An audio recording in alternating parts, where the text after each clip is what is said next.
Charleston wears its history like a perfume. Sweet, rotting, and impossible to ignore. That night, the city glowed. Streets slick with recent rain, car tires whispering against the cobblestones. The kind of evening people photograph from balconies, pretending it belongs to them. We were downtown, surrounded by elegance bought on borrowed time. Gas lamps flickered above iron fences. Window boxes overflowed with flowers no one had watered themselves. And there we were, stepping through the heavy glass doors of Maison du Lys, where the napkins come pre-folded like birds and the maitre d' pretends to remember your name. I had planned it weeks in advance. Booked the reservation on a lunch break, credit card still warm from tuition payments and auto withdrawals I never spoke about. It was supposed to be a celebration. Ethan had finished another term, Claire had just finalized a consulting contract, and I had convinced myself we were still something worth gathering around a table for. I even ordered Claire's favorite bottle of wine ahead of time. Not because I drink. God, no, not after what my father taught me about the bottom of a bottle. But because it made her smile without effort. That had become rare. I wore the blazer she liked. Charcoal, fitted, the one she said made me look like I still had ambition. I'd lost the weight over the last year. Stress has a way of carving you down until the bones show through your gestures. But Claire never asked why the suits fit better. Just told me I looked cleaner now.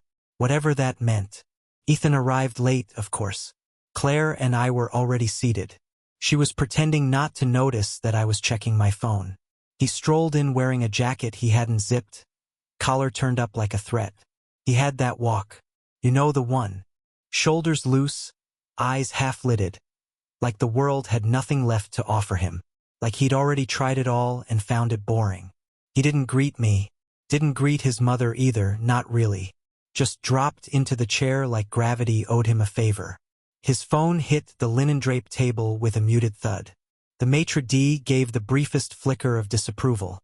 Just enough to make Ethan grin. I saw the look he *T the man. That smug, knowing glance boys learn from men who never stayed. I tried. I always tried. How was the drive? I asked. He shrugged. Fine. You get a chance to talk to the advisor about summer credits? He looked at me, finally, but only with his eyebrows. Why? Small talk. Meaningless, yes, but a structure. Something to keep us upright. Claire busied herself adjusting her napkin. She did that when Ethan dismissed me. She made herself invisible, hoping the discomfort would pass if she just didn't look it in the eye. Just making conversation, I said. He tapped something into his phone. The server approached. Young, polite, too eager to mask inexperience. He recited the specials. I nodded along, pretending to listen. Claire leaned into her menu like it might shield her. Ethan barely looked up. When the server asked if we were ready to order, I instinctively reached into my coat pocket. My wallet was already in my hand. Reflex. Habit. Training. That's when Ethan leaned back, stretched, and laughed. Loud. Intentionally loud. My real father will pay, he said, eyes fixed on the server. You're just a stand-in. It was a clean *T. No stutter. No hesitation. The kind of line you workshop in your head before the moment arrives. Rehearsed cruelty. K*LL made casual. The table fell silent. I heard it echo in the room, like a dropped fork in a church. A few people turned their heads. A couple seated by the windows exchanged glances, their smiles curdled by second-hand embarrassment. One older man shook his head. The server's jaw tightened. Claire didn't flinch. I looked at her. She didn't meet my gaze. Her fingers turned the page of the wine list like it held the answer to a question no one had asked. She stared into it, into its columns and vintages, as if she hadn't heard what had just been said. But she had. Of course she had. Everyone had. She just chose silence. Not defense. Not correction. Not even that weak half-laugh women give when they want to lighten a blow they didn't throw. Nothing. She let the words hang there. Let them rot in the air between us, like meat left out in summer heat. I waited. Seconds passed, slow, thick ones. I thought she might speak. Maybe a soft Ethan. Don't. Or even a sharp, that's enough. Something. Anything. She didn't. She pretended the moment didn't need a reply. That was when it hit me. Not like a revelation, not like a sudden storm. No, this had been building for years. Drip by drip. Moment by moment. And now the dam had cracked just enough to show the rot underneath. I wasn't her partner. I wasn't a father figure. I wasn't even a man at that table. I was a credit card. I was the middleman between her guilt and her comfort. The food we ate, the house we lived in, the school her son attended, the trips we posted on social media, the streaming services running in the background of our silent evenings. It all ran through me. Through my work, my time, my willingness to keep paying for a life that refused to acknowledge I existed inside it. And here, in the heart of Charleston, with linen napkins in our laps and strangers watching, Ethan had said what she never had the nerve to say. You're not real. You're a placeholder. You are here because we need you, but you are not wanted. The server cleared his throat. I handed him the menu. My hands were steady. My voice was calm. We'll start with the wine, I said. The 2014 Pinot. She likes it dry. He nodded and left us alone again. Claire finally looked up. That's a bit much, don't you think? She said.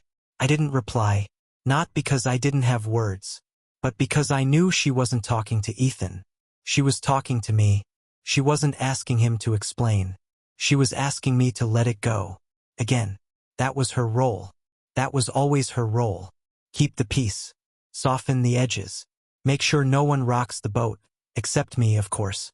I was the ballast. I was the weight. Ethan glanced at me, smug and certain. He knew. He knew she wouldn't correct him. He knew I wouldn't cause a scene. And in that knowledge, he held power. Power I had handed him slowly over the years, in the form of paid bills, gas money, unlocked phones, and covered overdrafts. I had thought love was earned through sacrifice. What I learned that night is that sacrifice without recognition is just servitude. We ate in silence after that. Claire smiled when the wine came. Ethan ordered steak. I excused myself twice to take a call, and stood in the hallway staring at my reflection in the glass. Just a tired man in a nice jacket pretending he still belonged to the moment he paid for. When the check arrived, Ethan looked at it, then at me. You'll fix it, he said, with all the confidence of someone who'd never been told no. I stared at the paper. Then I stared at the boy who had gutted me with a sentence and returned to his phone like it had never happened. And finally, I looked at the woman who could have stopped it, but didn't.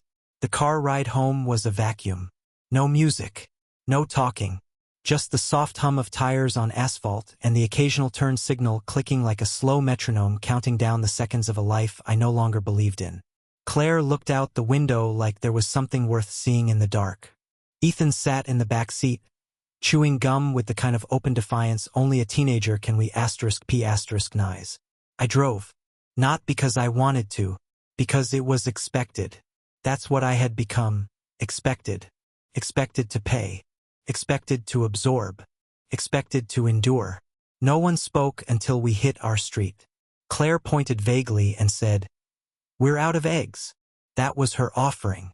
A peace treaty wrapped in banality. I didn't respond.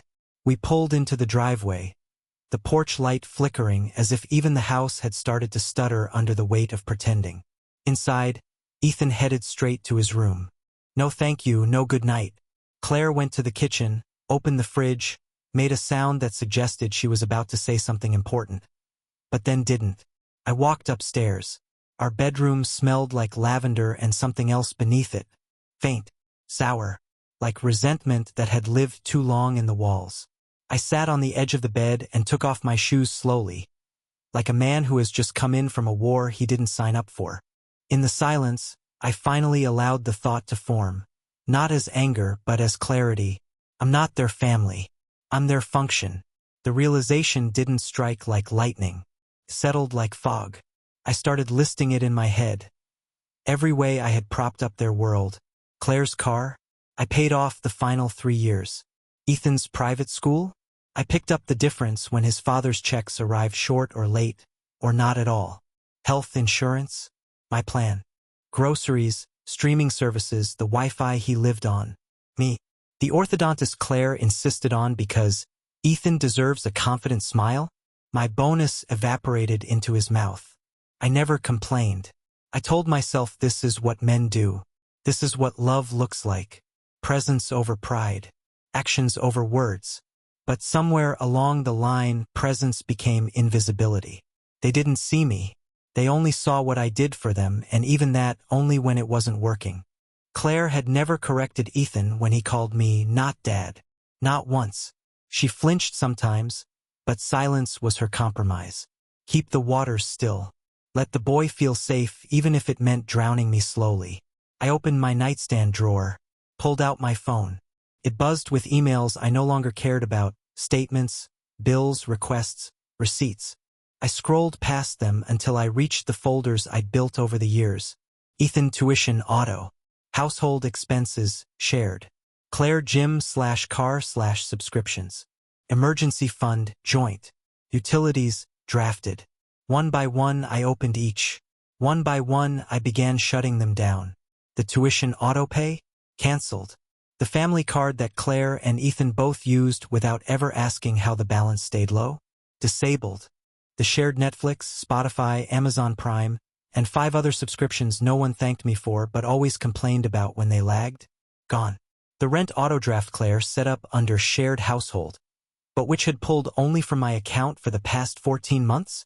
I rerouted it. Not to hers. To a new one I'd opened earlier that week. Quietly, without telling her. My thumb moved with precision. This wasn't rage. This was surgery. I wasn't cutting them off out of spite. I was removing the tumor that had grown from years of being seen as replaceable but required. And I didn't stop there. Claire's credit card, the one I co-signed to help her rebuild after the divorce? I submitted a cancellation request. Left the note field blank. What was there to explain? Ethan's gas card, which he used like a right instead of a privilege. Disabled. Effective immediately. His school login, which I had access to because I was the one paying the bills, showed a field trip planned for April, over $600. I emailed the bursar and removed myself as emergency contact. I didn't shout. I didn't type in all caps. I didn't warn anyone. I just moved in silence. The way I'd always been expected to. When I was finished, I sat back, locked my phone, and set it face down on the nightstand. Claire was still downstairs, probably scrolling on her own screen, looking at shoes she wouldn't buy, recipes she wouldn't cook, therapists she wouldn't call. I lay back in the bed we shared. The sheets were cold. The pillow smelled like her shampoo. I stared at the ceiling fan turning slow circles above me, like a clock that had given up on time. And for the first time in over a decade, I felt still. The next morning came dressed in routine. The scent of burnt toast. Ethan slamming the bathroom door. Claire humming tunelessly in the kitchen. I dressed. I kissed her cheek. She smiled absently, already halfway through an article on her phone. Ethan said nothing as I passed him in the hall. In the car, my phone buzzed once. Payment failure.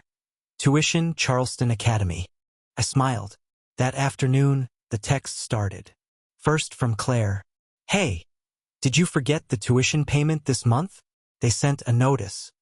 Then, not trying to pressure, just checking. Is everything okay?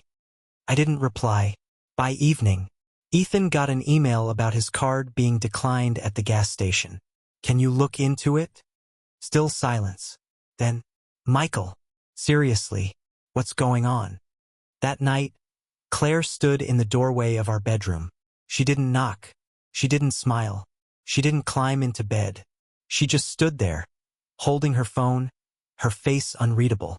You're scaring me, she said. I looked at her. I'm fine, I said. Just adjusting things. Adjusting for the future. She opened her mouth, closed it, left. The next morning, I got another text. A number I didn't recognize at first, but the name attached to it made my stomach tighten. Mark, Ethan's biological father. The man who only showed up for birthdays with gifts expensive enough to seem meaningful, but always just off. A leather wallet for a boy who'd just started skateboarding. A drone he never charged. A gym membership he never used. The message was short. Call me. I didn't. He called again that afternoon. I answered on the second ring. He didn't say hello, just went straight into it. I didn't realize everything was being held together by you. His voice sounded thin. Not guilty, just surprised. Like a man who'd walked into a house he thought was his, only to find the locks had been changed. I said nothing. He paused. They never told me. Claire said you were handling it. I just assumed. You assumed right, I said. I was. And now? I let the silence answer him. He breathed heavily on the other end. I could picture him. Hand on the back of his neck, pacing whatever apartment he slept in when he wasn't ghosting his obligations. Okay, he said finally. That was all. Just okay. Then he hung up. And that was the last time he ever called me. Took them 3 days to understand I was serious. At first, Claire played it the way she always did, soft denial. She asked questions with smiley faces at the end, like punctuation could make the conversation less real. She tried normalcy. Should we do salmon for dinner this week? Can you pick up wine if you're near Whole Foods? I answered everything except what mattered. Ethan sent nothing. Not a text. Not a knock at my door. He knew better than to grovel. His tactic was simpler, ignore it until it fixed itself. His entire life had trained him to believe money flows from silent hands. And I had been the source of that silence. Always there, always steady, always tired but dependable. The night after the tuition bounced, Claire tried again. We were in bed.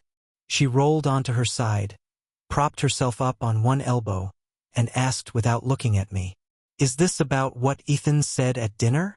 She said Ethan said. Not what Ethan did. Not how he humiliated you. Not how I didn't defend you. Just what he said. I didn't respond. Couldn't. Because what would I say? Yes. This is about how your son publicly castrated me while you watched and did nothing. She took my silence as something else. You know he doesn't mean it. He's young. Kids say things. He's just confused. Confused about what?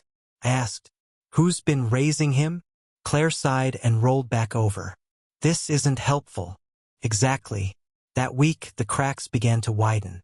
Quiet at first. Unnoticed, even. A second notice from the academy. Urgent. Tuition unpaid. Enrollment at risk. Claire didn't show it to me directly. I found it half-folded on the kitchen counter, next to a coffee mug with lipstick she hadn't worn in weeks. I read it. Left it where I found it. On Wednesday, Ethan tried to get gas. I know because I got the fraud alert. His card declined, then retried twice, then canceled. The app asked me if I wanted to reinstate it.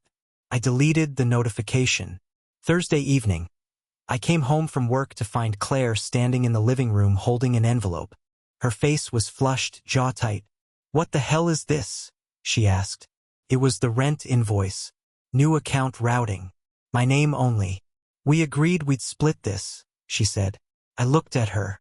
"We stopped being a we the moment you let him say what he said." She shook her head like I was speaking another language. "It was one comment."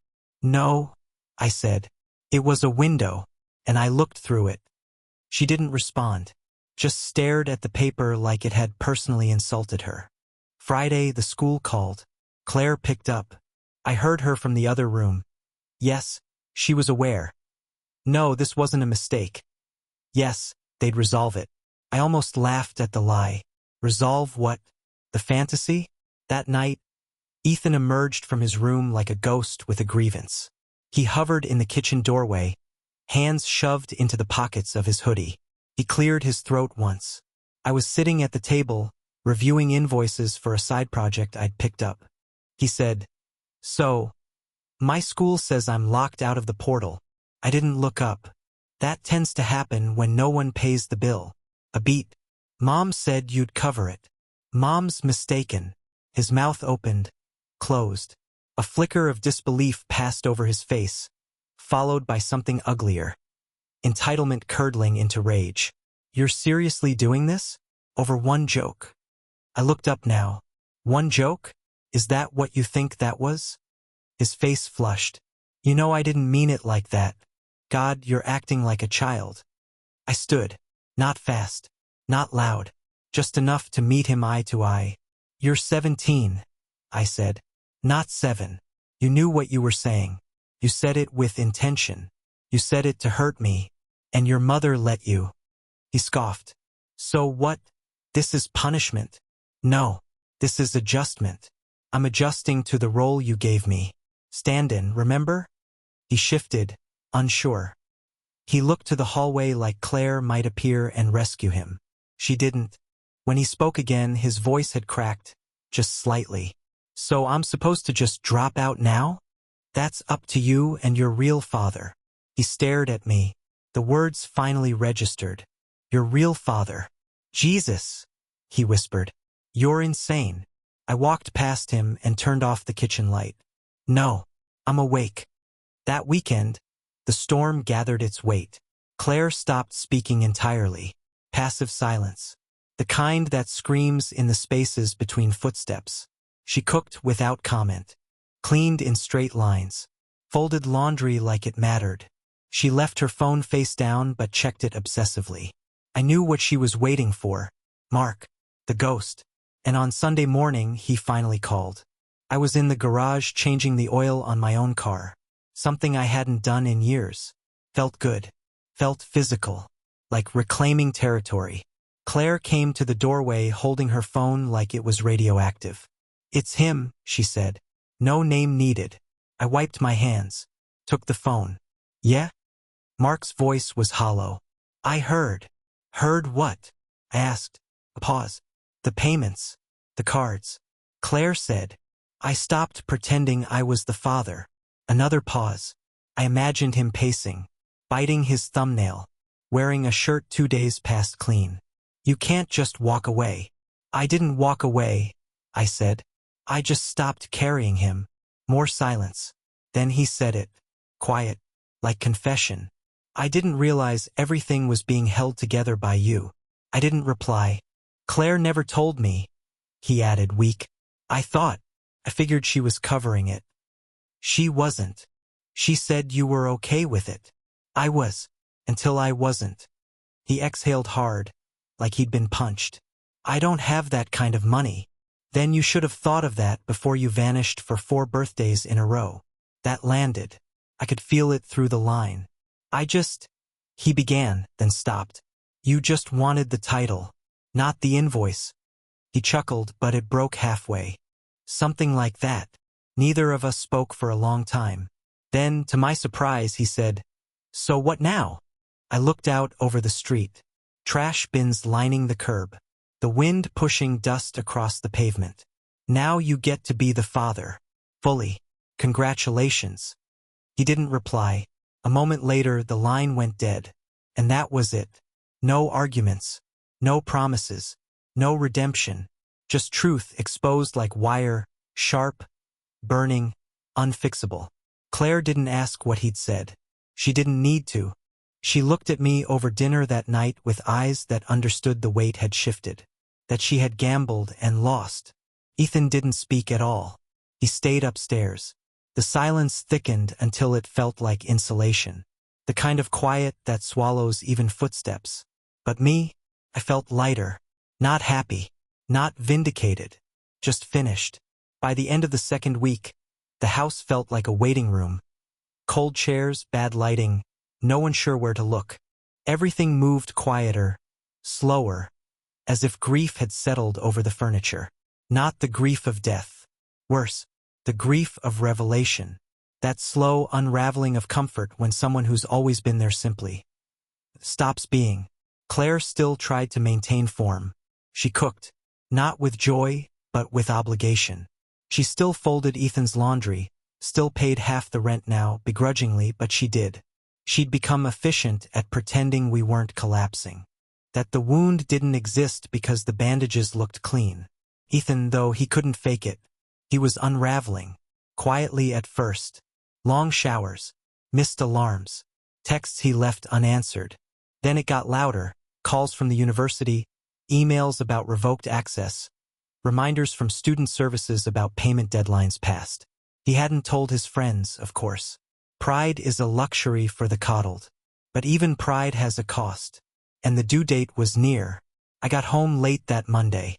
I stayed out on purpose. Took the long way home. Drove through neighborhoods with open windows and porch lights glowing like lives I didn't belong to. I thought about hotels, apartments, starting over. But I always came back, if only to watch the house decay from the inside. You learn a lot from silence. Who moves where? Who avoids whom? How a family functions when the engine is removed. When I walked in, the lights were off. Claire was sitting at the kitchen table in the dark. Just a single candle between her and a bottle of wine. I didn't say anything. I poured a glass of water. Sat down. "He's going to lose his place," she said. I nodded. "They gave him until Friday. That's it." I nodded again. She looked at me finally. Her voice brittle. "He's just a boy, Michael." "No," I said. "He's almost a man. And men learn from the ground up." Her face tensed. "He made a mistake." "No," I said again. "He made a statement. There's a difference." She exhaled through her nose. "And what about me?" That surprised me. "What about you?" I asked. "You're punishing me too. Don't pretend you're not." I stared at her, and I saw it clearly for the first time in years. The absence of fight, the quiet complicity, the comfort of my labor and the detachment from its cost. She wasn't asking to fix it. She was asking why the machine had finally stopped running. "You watched me bleed for him," I said, "and you never handed me a towel." She looked away. "I was never the father," I added. "I was the scaffolding." Claire didn't cry. She wasn't the crying kind. She just poured another glass, her hands shaking slightly, and left me there with the candle. The next morning, the knock came. 3 short hits. Hesitant. I opened the door and found Ethan standing there. Shoulders hunched, hoodie half-zipped, eyes raw. He didn't step inside. He stood on the porch like a stranger. "I'm out," he said. "What does that mean?" "They sent the final notice. Friday I'm unenrolled. Apartment's already been locked. I have nowhere to go." I didn't reply. "I called Dad," he added. "He said he can't help." I nodded. "I know." He hesitated. Then, "I'm sorry." I raised an eyebrow. "I mean it," he said. "Are you sorry because you believe you were wrong? Or because your life got hard?" His mouth opened, then closed. The silence was answer enough. I stepped aside, let him in. He walked past me like a ghost, like a prisoner returning to a cell that used to feel like home. Claire didn't speak to me for 2 days after that. She hovered, made food again, left notes. The wine stopped. The silence changed flavor, from cold to ashamed. But she never asked me to reverse anything. That told me she knew. And Ethan? He stayed in his room. Didn't ask for anything. Didn't expect anything. The arrogance had drained out of him. He was learning the first rule of adulthood. There are no lifelines without anchors. Thursday night he came to me. I was in the garage again, fixing a shelf that didn't need fixing. "Can we talk?" he asked. I didn't look up. "You're talking." He took a breath. "I was wrong. What I said. Dinner. I knew it was cruel. I wanted to hurt you. And I did. And I'm sorry." I tightened a screw. "Okay. That's it. You're not entitled to forgiveness, Ethan. Especially not just because you finally feel consequences." He swallowed. "I know." A pause. "I know I treated you like you didn't matter. Like you were just there. But I see it now. Everything was you. Not him. Not Mom. You. And I never said thank you." I stood up. Faced him. "Thank you doesn't erase the damage," I said. "I know," he whispered. I walked past him into the house. That was the moment it all crystallized. Not as anger, not as grief, but as resolve. They would survive. They would adjust. But I was done. I wasn't going to explode.